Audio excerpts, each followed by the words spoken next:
अपनी पसंद से किसी व्यक्ति के साथ शादी करने के बाद कोई भी पार्टनर अपने पार्टनर को थोड़े ही दिनों में डाइवोर्स क्यों दे देता है, या तो दूसरा पार्टनर उस पर डाउरी का केस क्यों लगा देता है। आपने ऐसी बातें सुनी होगी बहुत सोसाइटी में। चलो आपको मैं इसकी स्टोरी सुनाता हूँ। मेरा नाम डॉक्टर मुकुंद राय डिंडोर है। मैं उर्मी काउंसलिंग सेंटर लुनाड़ा में प्रैक्टिस कर रहा हूँ as a MD neuropsychiatrist and active counsellor and medico legal consultant. थोड़े दिनों पहले एक ऐसा किस्सा आया था जिसके बारे में मैं आपको बताता हूँ। एक 21 साल की लड़की को इमरजेंसी में सुबह 9 बजे के अराउंड उनके रिलेटिव लेके अस्पताल आए थे और उनको एम्बुलेंस में पकड़ के लेके आए थे और कहा गया था कि अचानक बेहोश हो गई है, उसको भान नहीं है। तो ये चीज़, सर आप जल्दी आओ, अर्जेंट आओ, तो हमें ज़रूरत है, आपका नंबर हमें किसी रिलेटिव ने दिया है। तो मैं अस्पताल गया, उनको मैंने चेक किया और बाद में मुझे पता चला कि उनको एक कन्वर्जन एपिसोड जो बोलते हैं, हिस्टेरिया, उसका एपिसोड था, जिसको काउंसलिंग और ट्रीटमेंट देने के बाद उनको 2 घंटे में वो एपिसोड रिकवर हो गया था। बाद में मुझे पता चला कि जिस दिन वो आए थे उसी दिन उनकी शादी थी और शादी दोपहर के अराउंड 2 बजे के अराउंड शादी थी। तो उन्होंने कहा कि सर हमें जल्दी जल्दी अच्छा करके हमें भेज दो क्योंकि हमारी शादी है दोपहर के बाद। तो हमने कहा कि भाई ये बीमारी है, काउंसलिंग किया, उनको समझा, फिर उनको हमने भेज दिया। इसके थोड़े दिनों के बाद वो हमारे पास 5 दिनों के बाद सारवार के लिए आए थे। सारवार में हमें पता चला कि भाई वो बोल रहे कि अभी अच्छा हो गया है, अभी हमें दवाई की ज़रूरत नहीं है। मैंने उनको समझाया कि ये तकलीफ़ है तो आप कभी काउंसलिंग के लिए आओ और अभी ये दवाइयाँ 10 दिन और रखो। तो इतना कह के वो दवाई लेकर चले गए थे। उसके थोड़े दिनों के बाद मुझे एक लीगल नोटिस आई, एक एडवोकेट के थ्रू नोटिस ये आई कि हमारा क्लाइंट आपके वहाँ पे आया था, इसके बारे में जानकारी आपको किसी को देनी नहीं है, नहीं तो हम आपके अगेंस्ट में केस करेंगे। तो हमें ये चीज़ पता नहीं थी कि ये किस चीज़ की नोटिस है, मगर उसी दर्दी की, वो जो लेडी फीमेल दर्दी थे, उनके थ्रू उन्होंने भेजा गया था ये नोटिस। तो मैंने उनको पूछा कि ये क्या दिक्कत है, तो ये क्या दिक्कत है, ऐसी नोटिस भेजी किस चीज़ को लेके। तो उन्होंने कहा कि हमने, हमारे जो शादी हुई थी उसके 5 दिन के बाद हम वहाँ से अलग हो गए थे, डाइवोर्स लेने के लिए हम अलग हो गए थे। मैंने कहा ये क्या बात हुई थी, मतलब क्या हुआ वो आप बता सकते हो। तो उन्होंने कहा कि हमें उसके साथ नहीं रहना है। तो मैंने उनको वहाँ से, हम आ गए, तो अभी हमें वहाँ पे जाना नहीं है, पर वहाँ से अगर कोई पूछने आए मेरे हस्बैंड के घर से तो आप किसी को कुछ मत बताना। तो मैंने कहा एज ए क्लाइंट और एज ए डॉक्टर का जो रिलेशन होता है हम किसी को नहीं बताएंगे, मगर हमें पता होना चाहिए कि ये क्या चीज़ हुई थी। आप हमारे यहाँ पे ट्रीटमेंट ले रहे हो और आप ऐसे नोटिस भेज रहे हो, तो हमें तो पता होना चाहिए कि क्या हुआ था। इतना कह के वो निकल गए थे ये बात खत्म करके। और हमने कहा कि प्रोफेशनल जो एक रूल्स होता है हमारा, रूल्स रेगुलेशन, उसमें हम पेशेंट के बारे में, क्लाइंट के बारे में हम किसी को बता नहीं सकते। अब दिक्कत ये थी कि थोड़े दिनों के बाद उनके हस्बैंड के वहाँ से वो लोग आए, हस्बैंड आए, उन्होंने कहा कि सर ये कोई ऐसी कोई व्यक्ति हम आपके वहाँ पे आई थी। तो मैंने कहा हमें पता नहीं है, पर क्या हुआ बताइए आप क्यों आए हो। तो उन्होंने कहा कि मैं उसका हस्बैंड हूँ। मैंने कहा इट्स ओके, तो आपके साथ वो कहाँ पे। तो वो बोले वो नहीं आए। मैंने कहा क्यों। तो उन्होंने कहा कि वो अपने घर पे गए, बीमार है इसलिए। तो मैंने कहा कोई बात नहीं है, जो भी इंसान हो उनके साथ में आओ, आपकी वाइफ के साथ, तो हमें पता चले कि आप किसके बारे में बात कर रहे हो। तो उन्होंने बताया कि सर वो नहीं आएंगे अब। मैंने कहा क्यों। तो उन्होंने कहा कि सर शादी यहाँ पे हमारी जिस दिन हुई थी उस दिन उनको ऐसी कोई तकलीफ थी, तब हमें पता चला था कि उनको चक्कर आए और गिर गए थे, तो अस्पताल गए थे। उसके बाद हमारी शादी हुई, शादी के बाद उसी नाइट को हमारे घर पे, नाइट को उन्होंने, मैं सो रहा था और सोने से पहले हम रूम में गए तो वो चिल्ला के एक तरफ बैठ गए। उसके बाद मैंने पूछा क्या हुआ, तो उन्होंने कोई जवाब नहीं दिया था और थोड़ा अजीब बर्तन कर रहे थे कि एक तरफ कोने में बैठे थे और रो रहे थे। मैंने पूछा तो कोई जवाब नहीं दिया। फिर बाद में हमारी फर्स्ट नाइट थी, वो सेलिब्रेट किए बिना हम सो गए। मगर रात को उन्होंने सडनली अराउंड 4-5 बजे के अराउंड मेरे पे अटैक किया जब मैं सो रहा था तब। तो मैं एकदम डर गया और उनको बोला और मैंने अपने फैमिली वालों को बुलाया। तो फैमिली वालों ने सब इकट्ठा होकर पूछा क्या हुआ। तो मैंने अपनी बात बताई कि इन्होंने ऐसा किया है। तो सब डर गए। अब किसी को कुछ समझ में नहीं आया। तो दूसरे दिन सुबह में हमने उनके पेरेंट्स को बुलाया और पेरेंट्स को सब चीज़ें हमने बताई कि ऐसा हुआ है। तो पेरेंट्स ने कहा कि शायद थक गए होंगे इसलिए ऐसा हुआ होगा, तो आप टेंशन मत लो, हम ऐसा हो तो शाम को आते हैं।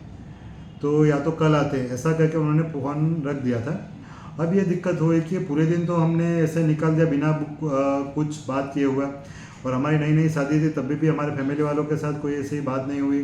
कोई भी जो नए शादी के बाद जब जाते हैं तो जिस तरह सोशल रिचुअल होती है लोगों को मिलना, वो नहीं हुआ, और हमने भी नहीं करा क्योंकि हमें खुद डर गया था।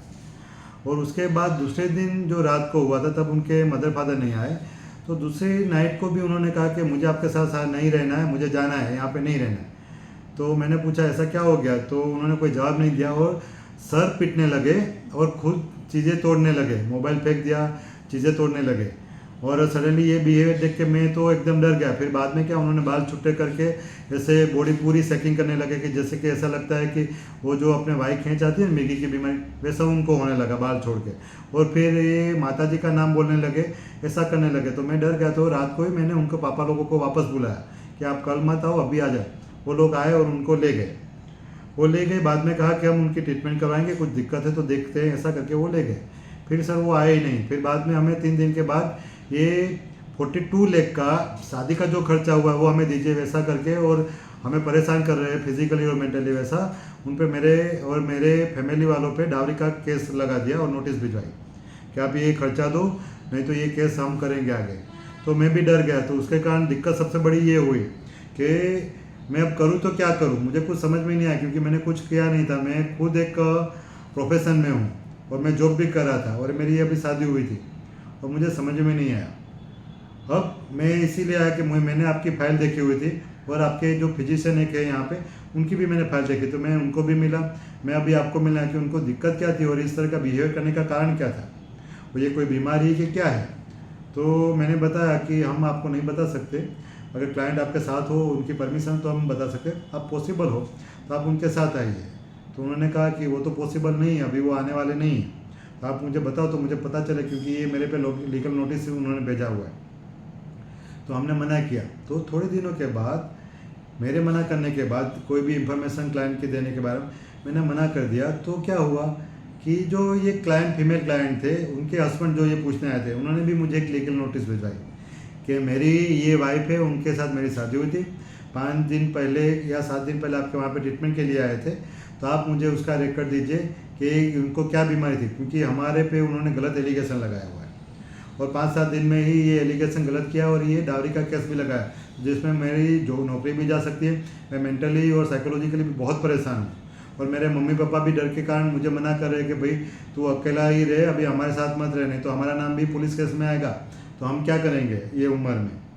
और मेरे जो फ्रेंड लोग थे, रिलेटिव लोग थे, उन्होंने भी ऐसा कहा कि हम भी इसमें तो कुछ नहीं करेंगे, क्योंकि इसमें हमारा नाम अगर उन्होंने लिखवा दिया तो हमें भी दिक्कत हो जाएगी। तो बाद में उन्होंने मेरे पे भी नोटिस दी कि एज ए डॉक्टर क्या आप उसका डिटेल भेजिए मुझे। तो उस चीज़ को मैंने, नोटिस का जवाब मैंने दे दिया। मगर अब जाके पता चला कि ये सब चीज़ होने के बाद ये लड़की 10 दिन के बाद वापस हमारे वहाँ पे आई, उनके कुछ लीगल लोगों को लेके, रिलेटिव को लोग लेके। और मुझे बाद में पता चला कि उनके पेरेंट्स भी साथ में थे। तो मुझे पता चला कि अभी जो आए तो उनकी ट्रीटमेंट के लिए इसलिए आया कि उनको घर पे भी ऐसा एक बार वापस एपिसोड आया था। अब क्या है कि शादी के बाद ये एपिसोड आया था, तो क्या घर पे आया था, तो अभी किसी को और को कह नहीं सकते थे, तो वो अस्पताल लेके आए। कैसे दवाई से तो अच्छा था, मगर दवाई हमने बंद कर दी थी। फिर वापस दिक्कत हुई है कि वो खुद का सर घर पे पटक रही है, चिल्ला रही है, रात को सोती नहीं है, और अजीब बर्तन करती है कभी कभी। तो हम भी चिंता में रहते। तो क्या हुआ, तो ये सर क्या कर सकते हैं। तो मैंने उनको बताया कि ये तकलीफ है। फिर बाद में उनका डिटेल रिव्यूलेशन किया गया रिलेटिव उनके पेरेंट के पास। तो मुझे पता चला कि 15 साल 16 साल के बाद लड़की को हर छोटी छोटी चीज़ों में बहुत गुस्सा आ जाता था। कभी कभी उनकी जो ज़रूरत थी, जो इच्छा थी, वो अगर पूरी ना हो तो चीज़ें फेंक देती थी। बराबर ऐसे चुपचाप बैठी हो जाती, बैठ एक रूम में जाके बैठ जाती थी, खाना नहीं खाती थी, बुरा लग जाता था। और कभी कभी वो चिल्लाती भी थी, और कभी कभी ऐसा होता था कि वो खुद को भी नुकसान करती थी। और बहुत बार ऐसा भी हुआ है कि उन्होंने अपने हाथ पे सेल्फ हार्मिंग भी किया होता, कट मार्क कर दिया था। तो ये चीज़ें बहुत बार पहले भी हो चुकी थी। तो उनके पापा को इतना पता नहीं था, मगर उनकी मदर को ये चीज़ें पता थी। तो मैंने कहा आपको तब ये चीज़ पता थी तो आप कुछ करते नहीं थे। तो उन्होंने कहा था कि सर ये तो गुस्से में करती थी, तो हमें लगता है वो नॉर्मल है। उनकी कोई गलत जिद हो, कोई गलत बात हो और हम मना करें तो वो ऐसा कर देते। जैसे कि रात को कभी लेट तक आने की बात करते तो हम मना कर देते थे। कभी कभी कपड़े भी ऐसे पहनती थी जो हमारे समाज में अलाउ नहीं, तो वैसा पहनती तो हम मना कर देते क्योंकि दिक्कत होती थी कभी पढ़ने में जाने जाने में। तो ये चीज़ दिक्कत होती है। और कभी कभी फ़ोन पे बहुत लोगों से बातें करते रहते थे, तो वो बोलते कि मेरे फ्रेंड है, तो हम कहते कि फ्रेंड से भी इतनी ज़्यादा बातें करने के क्या मतलब है, तो वो गुस्सा आ जाती है और फ़ोन फेंक देती थी।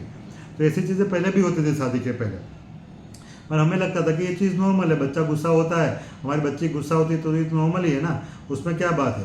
तो ये चीज़ के उन्होंने फैमिली में ये नॉर्मलाइज कर दिया था कि ये चीज़ें होती हो रही। एक अकेली लड़की थी, बाकी 2 भाई थे उनके, तो लड़की को वो ज़्यादा प्यार में भी रख रहे थे और सबसे छोटी थी, तो उनको भी पता नहीं था ये क्या दिक्कत थी। अब जब लड़की का काउंसलिंग सेशन लिया गया और लड़की को इसके बारे में डिटेल में पूछा गया और उनका जब उसको काउंसलिंग में रिलैक्सेशन थेरापी करके उसका काउंसलिंग किया गया, तब जाके पता चला कि लड़की को ऐसी चीज़ें इसलिए होती थी कि उसको अपनी बात अगर कोई पूरी नहीं हुई हो, कोई इच्छा पूरी ना हो, तो उसको बहुत जल्दी गुस्सा आ जाता है। उसकी सहन शक्ति बहुत कम थी।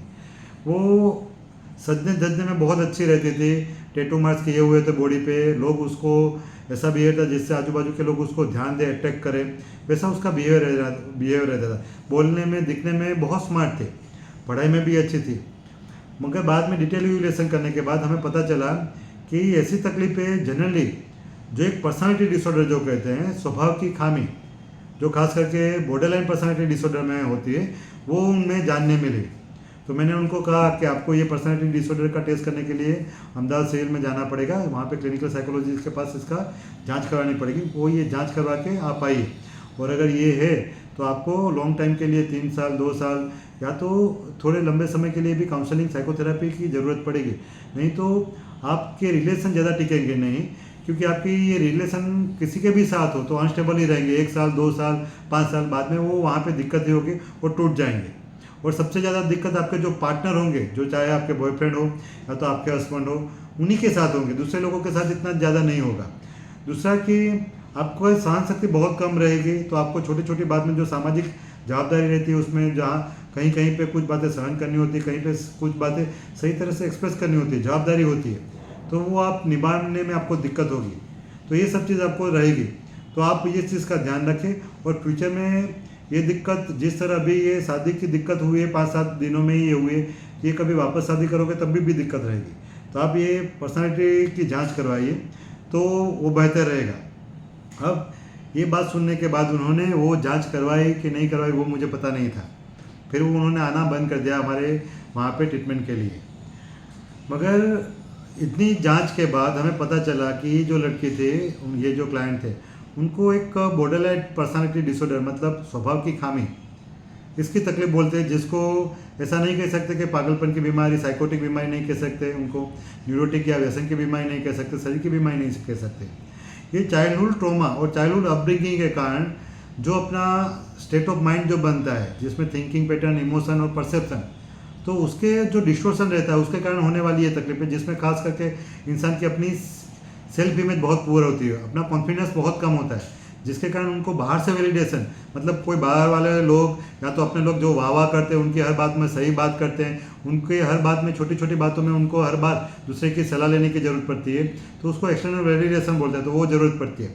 दूसरा कि उनको इम्पल्सिविटी रहती है कि हर कोई छोटी मोटी बात को लेके भी अगर उनको गुस्सा आ गया तो वो चीज़ें फेंक देते हैं, खुद को सेल्फ हार्म करते हैं या तो रिलेशन तोड़ डालते हैं, उनकी सहन शक्ति नहीं रहती। दूसरा उनका बहुत बड़ा एक इश्यू रहता है कि उनका जो अटेंशन सीकिंग बिहेवियर होता है कि लोग मुझे ध्यान दें तभी मेरी बात लोगों को मैं अपनी ज़रूरियात पूरी कर पाऊंगी। तो इसके कारण क्या होता है, या तो पूरा कर पाऊंगा, तो वो बहुत अच्छी तरह ड्रेसिंग ग्रूमिंग करते हैं और लोगों का अटेंशन लेते हैं, लोगों के साथ बहुत अच्छी तरह बात करते हैं बाहर के लोग, और घर में 4 दीवारों में वो अपने लोगों के साथ बहुत बुरा वर्तन करते हैं, जो फैमिली में अपने माँ बाप को भी नहीं पता होता, सासू ससुरा को भी नहीं पता होता, और कजिन जो होते हैं उनको भी पता नहीं होता, सिर्फ ये अपने पार्टनर को ही पता होता है, क्योंकि ये 4 दीवार में ही होता है।